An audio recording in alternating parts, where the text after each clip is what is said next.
Otro de los sitios de la historia olvidados, pero que a nosotros nos gusta recordaros. Hay muy pocos turistas, hemos estado un buen rato solos aquí, ahora empieza a venir gente, pero ¿qué pasó aquí? En 1741 hubo una de las mayores batallas que se han producido navales, en la que Inglaterra fue derrotada estrepitosamente y que ha quedado en el olvido. ¿Pero por qué? Porque muchas veces recordamos la historia de los ingleses y ellos quisieron borrar absolutamente este episodio de su historia nacional. En marzo de 1741, 50 barcos aparecieron por la bahía de Cartagena de Indias. No solo 50 barcos, habían muchos más. 50 eran de guerra y 150 de transportes. Los españoles, en la defensa de la ciudad, solo tenían 6 barcos. ¿Podrían 6 barcos y 3.000 hombres luchar contra 25.000 ingleses? Esto es lo que os vamos a explicar en esta pequeña historia para que vosotros la recordéis y no quede en el olvido. Como reza en el Museo Naval de Cartagena de Indias, 1741, un duelo entre titanes en la bahía de Cartagena. La batalla de Cartagena de Indias fue el conflicto más grande librado jamás en América. Las fortificaciones de la ciudad frente a los navíos más poderosos del mundo, más de 20.000 disparos de cañón. El teniente general de la Armada Española, Don Blas de Lezo, contra el vicealmirante de la Marina Real Británica, Sir Edward Vernon. Así reza uno de los carteles explicativos del Museo Naval del Caribe en Cartagena de Indias, dedicado a la historia naval de Colombia y del Caribe, con una exposición importante sobre esta batalla en concreto, una de las más grandes de la historia naval mundial. Os vamos a contar esta batalla un poquito para torpes, muy resumida, con los escenarios propios de la batalla, en el lugar in situ. Desde lo que sería Boca Chica, acabamos de llegar a lo alto de la Popa, la montaña que domina todo Cartagena de Indias. Este es el puesto que quisieron conquistar también los ingleses. ¿Por qué? Porque es el puesto más alto y podían bombardear todo lo que sería Cartagena, que la tenemos en esa parte de ahí. Pero amigos, subir toda la artillería a esta montaña en aquella época y en poco tiempo era casi imposible. Por lo tanto, la fortaleza a conquistar iba a ser el castillo de San Felipe.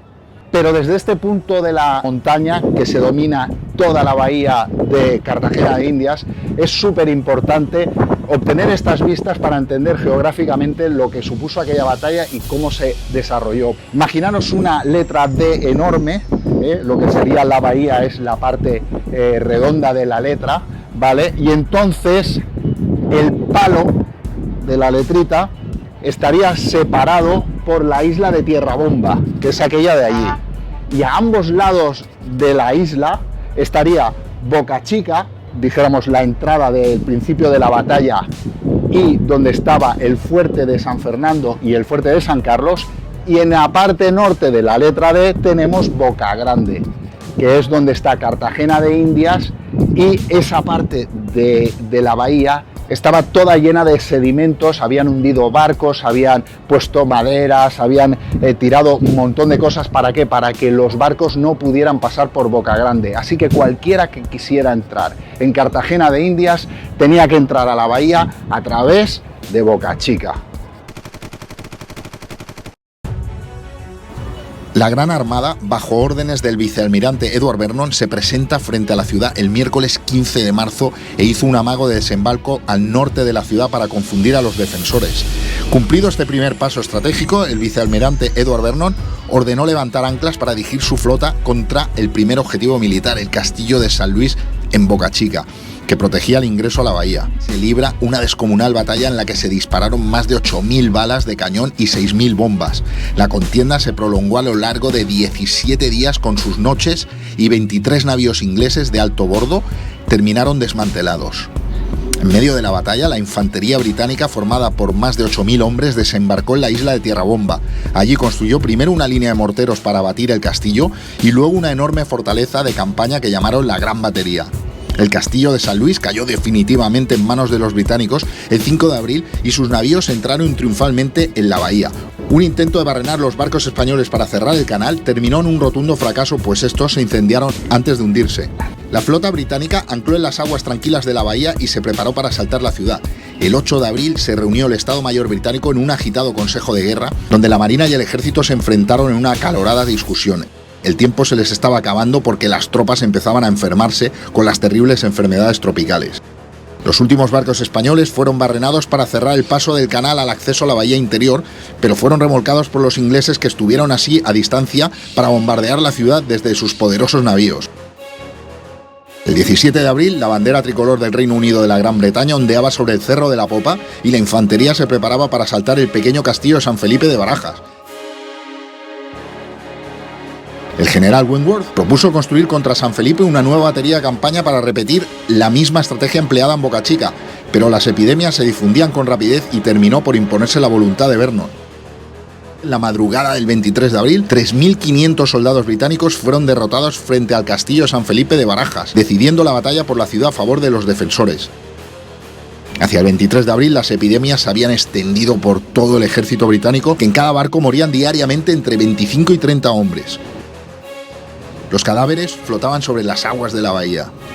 Las últimas velas británicas desaparecían finalmente en el horizonte marino de Cartagena en la mañana del 6 de mayo, llevándose a su país la pesada carga de la derrota, habiendo dejado en el campo más de 9.000 muertos y una buena parte de sus navíos. Bueno, y desde el punto inicial, desde la bahía de Boca Chica, nos vamos a despedir de este vídeo. Espero que os haya gustado la historia, una historia que, bueno, desde luego los ingleses no quieren recordar. Muchos se sorprenden de lo que pasó cuando les explican, por ejemplo, aquí en Tours, qué es lo que pasó en aquellos años. Y luego la historia de España pues suele olvidar a sus héroes y a sus logros. Entonces, desde aquí, desde Boca Chica, intentaremos recuperar esa memoria histórica y que, bueno, pues a veces nos salen las cosas bien también. Blas de Lezo, el medio hombre. ¡Hasta luego! Monedas de la vergüenza de Vernon, lo que solemos llamar vender la piel de oso antes de cazarlo. Quedan para el recuerdo acuñadas en forma de monedas de la vergüenza a la conmemoración inglesa de una soñada victoria en la batalla de Cartagena de Indias. Vernon despachó para Inglaterra la fragata Spence con el estandarte de Don Blas de Lezo capturado en Boca Chica y un fastuoso parte de victoria. En Londres se compuso un himno y se acuñaron hasta 11 tipos diferentes de medallas y monedas conmemorativas, ninguna oficial, sobre el éxito de esta expedición. Terminarían ridiculizadas, pues al momento de ser emitidas, Vernon regresaba derrotado a su país. El rey Jorge de Inglaterra ordenó no escribir una sola línea sobre esta batalla. Además, en la tumba de Vernon, en la abadía de Westminster, su epitafio reza: en Cartagena venció hasta donde le permitieron los elementos. El elemento fue el almirante Blas de Lezo, y lo peor es que no tenga su propio epitafio, ya que no tiene un monumento funerario, ni siquiera se sabe dónde está su tumba. Triste fin para tan grande historia.